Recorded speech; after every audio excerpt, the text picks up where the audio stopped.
Montgomery Community Media presents Small Business Network, brought to you by Montgomery County Economic Development Corporation. SBN is also sponsored by M&T Bank and Leadership Montgomery. Hello and welcome to Montgomery Community Media's Small Business Network at Home edition. I'm your host, Kelly Leonard. Thank you for tuning in with us. Joining me online to discuss hiring in a COVID world are Ellen Grealish. She's the co-founder of FlexProfessionals, and veteran HR consultant Stacey Jungreis. Welcome, ladies. Thank you. Thank you for having us. Yeah. So this is actually a really exciting topic because, we hear so much now with unemployment skyrocketing and we hear about the fact that it's kind of an employer's market because we have such extraordinary talent in the marketplace. So I'd be curious to know from each of your perspectives, how much hiring do you see going on right now in light of the pandemic? Stacey, you want to kick us off? So I work with just a small amount of companies and they are actually hiring. Their business is growing, so they're looking for people. What I'm not seeing is turnover. So unless the business itself is growing, you're not going to see a lot of hiring. But Ellen, you work with a lot more companies than I do. So. Yeah. So, back in March, what we saw was everybody just froze.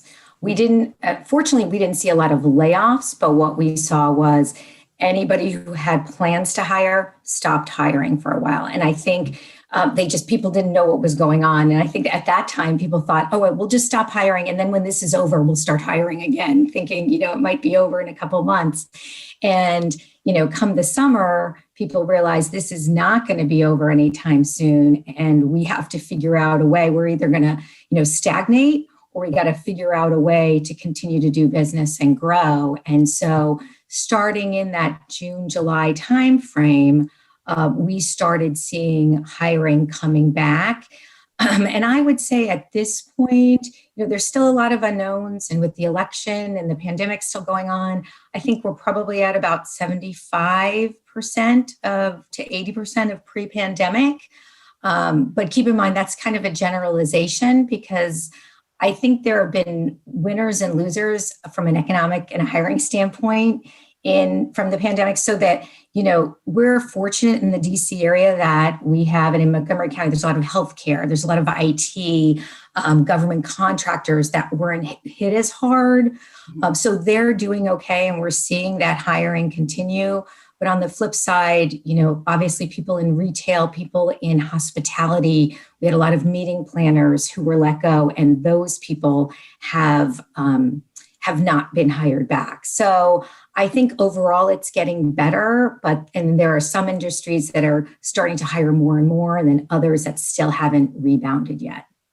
Yeah, and I'm glad that you mentioned that because I was actually going to ask you next, what sort of trends are you seeing? And I'm sure a big one is this whole notion of remote work and what does remote work look like? And so are you seeing, I'd imagine, an uptick in remote work? And then second part of that question would be, because I think historically, and correct me if I'm wrong, as we enter the holiday season, we typically see a dip because people don't tend to hire, unless of course you're retail. But in professional services, for example, it's typically that's a quieter time is what I'd imagine. So do you forecast maybe seeing an uptick as we get closer to the end of the year because people are trying to make up for some of the hiring that maybe they had to push off earlier on in this year? First off, we definitely see the hiring trend is all virtual. Most of the interviews are virtual. And, it's funny, we don't see in the professional services, in the IT, in the government contracting, much of a dip come December or January. It slows down a little bit in December, and then usually we see a huge uptick in January.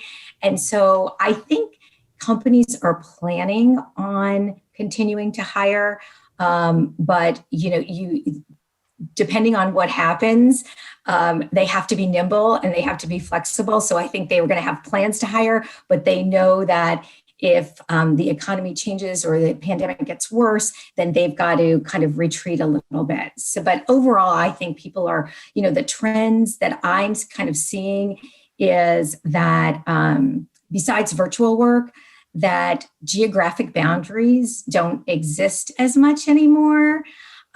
Where, a lot of businesses in this area, I still think, even if they're going to stay partly or all virtual after the pandemic, they like people to be local. And so if you have that monthly meeting, you can have that FaceTime. But I think there are also businesses that are seeing, wow, I could hire a communications director out of, Arkansas at a lot lower rate than I can out of DC.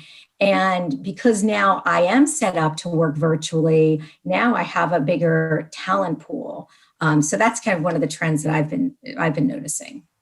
Yeah, and that's a great point. It's on the one hand, it's great for the employer because of the fact that it's like, okay, maybe I can save some expenses. But then on the downside, it's like when you look at the workforce, it's like, oh man, I need to make X amount of money in order to survive in the DC area. And so it's like, okay, yeah, while it's a great benefit, particularly for small business, to be able to tap into another talent pool at a lower price point, you then have to scratch your head and wonder, oh, but egads, what does that mean for, local talent where the cost of living is so high? So I would love to hear both of your thoughts on that.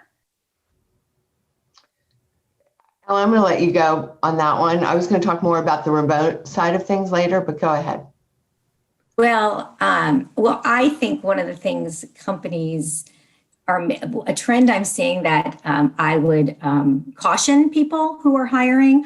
I think business owners think it's a buyer's market. We kind of said that earlier, that almost people are lucky to have a job. So I don't necessarily have to offer them the compensation or maybe sell them on the role. And what I would say to that is really top talent is always in demand. So you are going to still have to offer people, if they have the experience, if they have the skill sets, what they should be valued at. And I have an example of a recent company that was looking for somebody with a very specific technical skill set. They were looking for a long time. We found them someone, and they offered her the lowest end of the pay range, even though she was asking for something a little bit higher. She probably deserved something a little bit higher. And not only that, but they didn't, because it was a great company, they didn't sit her down and talk to her about the benefits of coming to all these great things. You have to sell top talent. And they just kind of took the attitude like, oh, well, unemployment's so much higher. Of course, she's going to come and work for us. And guess what happened? 3 days later, she rejected the offer and she took another job. Wow. And so that is, I think, a lesson learned for, no matter where the employee lives, if there is somebody that you really, you think is top talent, you're going to have to fight for them even in this economy.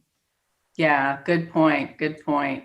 So Stacey, I know you alluded to remote work and all that. What are some of the challenges that you're seeing due to the increase in virtual hiring, and what advice might you have for both companies as well as job seekers given this virtual environment? I think the biggest challenge is getting equipment to them, getting technology. And even once they have the technology, their computers and stuff, is that there are days where they lose their internet.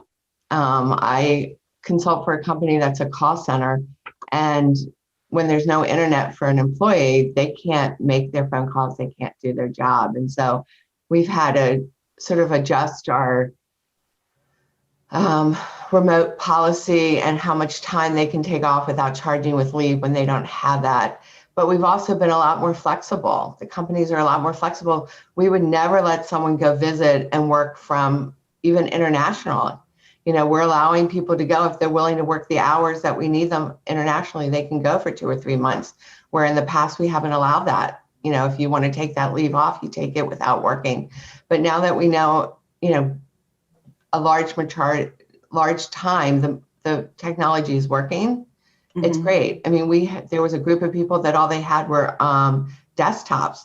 So we had to scramble to get them laptops because they weren't even set up at home. So even getting equipment is hard. The IT department can't buy laptops now because they're in such demand. We had to change what we're offering to people to work on because those are the challenges that are coming with that.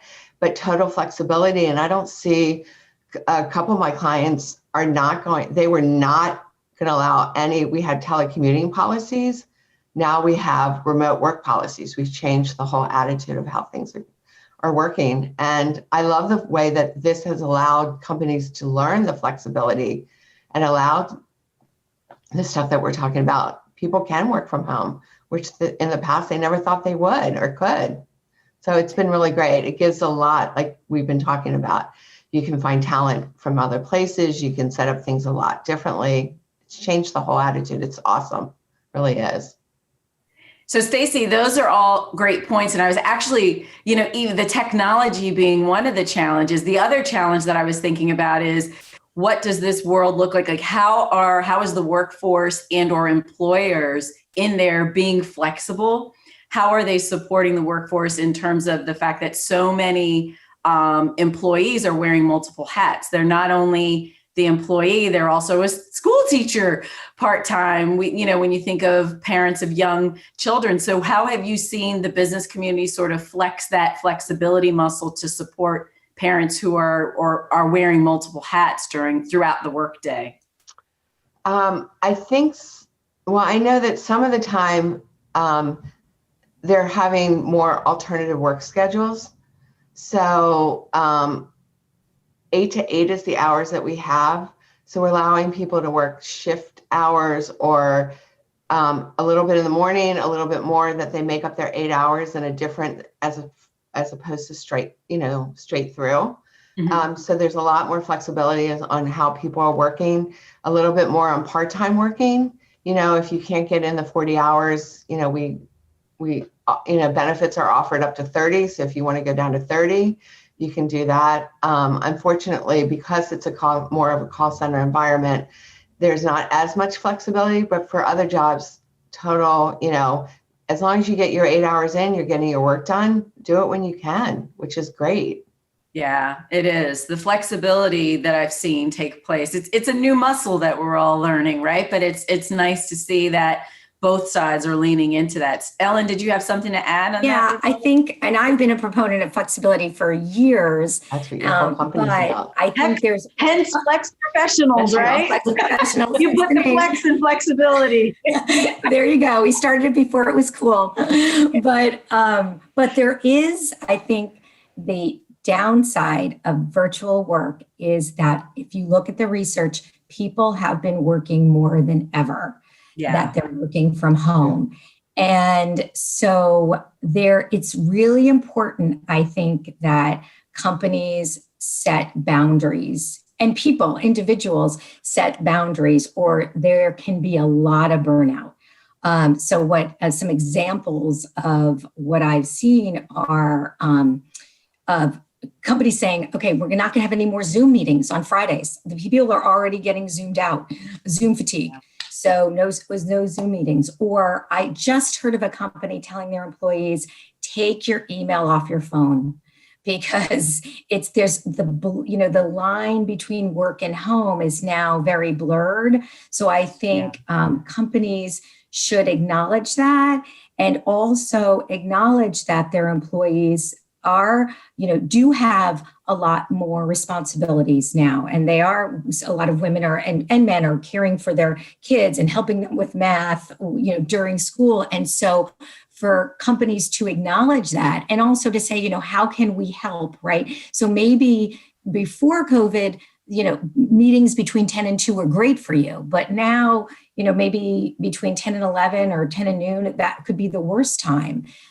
So I do think that while there's overall the benefits of flexibility outweigh some of the negatives, it's important that we acknowledge that companies are that employees are struggling, and supporting them as much as we can. I've also seen a lot of engagement stuff going on. I mean, I've seen companies offering yoga and meditation for their employees, enriching their employee EAP, the Employee Assistance Program, with information for them, handing out. I've seen newsletters that go out and contests that they have, and even workout sessions that they're offering. One of the companies I work with, every Tuesday night have trivia night, and so they make it fun for their employees. So there's a lot of other ways to get them so they're not working, that they're having a little bit of fun. Especially the trivia night, they engage the whole family. I watch every age child on there, and the questions, some of them I can't answer, but my kids can answer. So it's really kind of fun to do that. They're doing a scavenger hunt for Halloween that's family related. So they get the whole family involved to get them doing something, but not work related or not school related, which has been really good too. Yeah, it has been kind of interesting to be in different meetings and you see like family members pop up, or you get to know their pets and things like that. And this is even beyond kind of your immediate team. It's your clients as well, where I feel like people are making allowances for one another in terms of just with everything that's going on.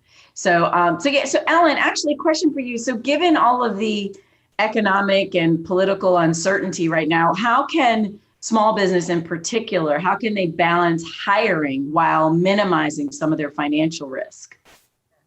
Well, I think one of the biggest mistakes businesses can make during a time like this is locking themselves into a course of action, that they want to stay nimble and flexible themselves. And so it is this balancing act of, do I wait till everything's more certain to hire, and then I risk stagnating and having competitors leapfrog me? Or do I go ahead and say, I'm going to go for it, I'm going to grow, I'm going to hire people, and then all of a sudden something happens, and now I have all these people that I'm paying for are sitting idle. Mm-hmm. So one of the things that I've seen businesses do very successfully is tap into this idea, and Stacey referred to the professional part-time workforce. So who are they, and why is this a good idea? Number one, these are people who are specifically looking for part-time. They tend to be initially a lot of women and moms who have maybe left the workforce after a professional career and now are looking to re-enter, but in a reduced schedule. What we're seeing now more and more, not just women, but also now men and women who are maybe working full-time, and now with the pandemic, with kids home, with elder care, maybe baby boomers are looking to maybe scale back a bit. Mm-hmm. And they're at a time of their lives where this, flexibility, reduced schedule is more important than the compensation. And they don't necessarily need benefits because they have that through a spouse. So what we're seeing is businesses tapping into this group of people, because what's so unique is that because they want specifically part-time, they're not temp workers, they're not a consultant who maybe will give you 10 hours a week and somebody else 10 hours a week. They are dedicated to your business as if they are a full-time employee, but yet you get the best of both worlds. You have that dedication, but you can ramp up or scale down their hours based on your business needs. We have a lot of people who are willing to say, okay, yeah, I'll work anywhere from 15 to 30 hours a week based on what the business has in store and what their requirements are. So it is a great way to bring in really top talent, experienced people without having to make a really big investment, during a time where there is a lot of uncertainty. And we saw this back in 2010 when we started the company. Actually, we're getting out of the recession. Companies were afraid to hire. Is the government going to shut down? Is the economy really coming back? And the companies that took advantage of this kind of strategy found themselves really much more in a better position to grow and hire back full-time and part-time people when the economy did flourish. So it's a great model, and it's something that people they don't need an agency to find part-time. They can, tap into their own network. They can get the word out, post on Facebook, LinkedIn, and find some of these professionals that really can add a lot of value to your organization. So along those lines, Ellen, what are some tips or maybe best practices in order to interview and or hire some of those folks as you described? So in terms of hiring them, now we're doing virtual, we're doing these kind of Zoom interviews. And I'll tell you, because we always used to do our interviews live, Right. and you lose a little bit of that human connection. Like I was talking to our HR director who said, even meeting somebody off the elevator and just walking them to the office, and you just do that little chit chat. What's the weather like? And, how is your traffic? None of that exists anymore. And we're finding in these interviewing process, you go right into it. Like there's no, hey, how you doing? Right. And so that can be a little bit awkward in the interview. So what we try to do is, kind of acknowledge that, like, hey, this is a little bit awkward, and maybe just ask an icebreaker. I don't know, what have you done Zooms before? What do you think about that versus a regular interviewer? Hey, I saw that picture behind you. Have you been to, New York or whatever? But some kind of icebreaker where you can kind of try to have that more human connection before you get into the specific interview.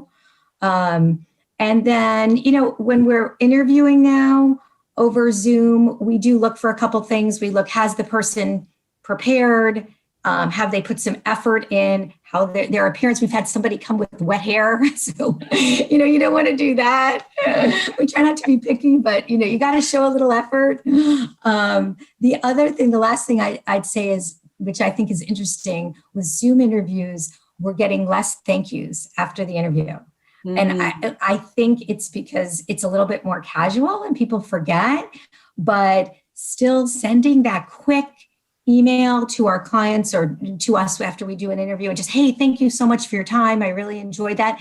That goes such a long way. So that tells us a lot about a candidate when, we get that kind of feedback and we see that they've taken the time to prepare. Wow. Yeah. I love that idea of an icebreaker. I actually have a handful of interviews coming up this week, so I'm going to use that. There you go for it. Now, Stacey, so this is all well and good. We find a candidate, we hire them, all this good stuff. Are there certain considerations or best practices that we should be thinking about when it comes to having to terminate an employee, given the virtual world that we're in? I think it's you need more compassion about it because you're not doing it right there. You don't know what's going to happen when you hang up with them. You also have a sensitivity that you have to get back a lot of your equipment that you've kind of given to them. Right now, when someone terminates, you ask them, to send it back or to return it to the office. But I think it's compassion is the biggest thing because you're going to be doing it. You're not doing it live. You're not in the office. You can't. You just can't give them sort of the care of what's going on. I always feel with any termination, it shouldn't be a surprise unless you have no choice, but it's a business. That's a little bit easier. So continue to have the conversations with people if there's performance issues so that they are being coached before there's a termination. But I think it's more the same thing like what Ellen's saying, even when you're interviewing, you have to, it's hard. It's so much harder. I mean, you just don't understand what they're thinking on the other side. You can't see the same kind of body language. You can't kind of help them walk out of the office or help them get what they want. You're going to be leaving them. So being careful and being sensitive and compassionate with it. And you have to think of all the technical, like I said, the equipment's a big thing. You want to try to get that back. Trying to figure that on the phone with them. Again, most professionals are professional about things like this, but it's not the same. It's just not the same. Yeah. And to your point around compassion, we oftentimes forget about just how much people are dealing with personally, professionally. I mean, this is, a time and space that none of us have lived through or lived with. And so it's understanding and having that compassion and empathy. And I feel like even though we have so much screen time with one another and we are connected through technology, but we're so disconnected in certain regards. And so I think thank you for bringing up that, compassion and empathy. I think that's a big thing. So Ellen, just some closing thoughts from you in terms of, so where do we go from here? How will COVID change the way that we hire post-pandemic, and how can we as businesses really prepare ourselves for what's ahead of us? Well, I think that we're not going to go back to the old way of working. If you look at even big companies now, Microsoft, Twitter, Google, Amazon, they've all said we're not going back to being in the office 9 to 5, 9 to 6 every day. Now, does that mean we're all going to just always work virtually? I don't think so. I think the model, which actually we've been doing in our company for years, is that hybrid model of being in the office some days, maybe working from home 1, 2, 3 days a week. And I can't tell you how many people prior to the pandemic said to me, we will never go virtual. Our management doesn't allow it. Then everybody's going to ask for it. And then nobody's coming in the office and we don't really know if they're working. And those same people will call and say, I was wrong. I love it. And so I think that what that's going to do, particularly, I think for women in the workplace right now, they brunt the shoulder of a lot of these responsibilities. They're working, they've got the kids, they're home. But right now, or historically, there has been a flexibility stigma associated with people, particularly women, who have asked for flexibility in terms of compensation, in terms of their ability to be promoted. And I think now the pandemic has expedited this idea of flexible work into the mainstream. And I am really hopeful now that everybody sees the value of it, that whether it's a woman or a man needing flexibility because of balance of their lives for whatever reason, that there is not going to be that stigma that we've seen in the past. And I'm really hopeful and positive about, some of the good things that are going to come out of this after all, right?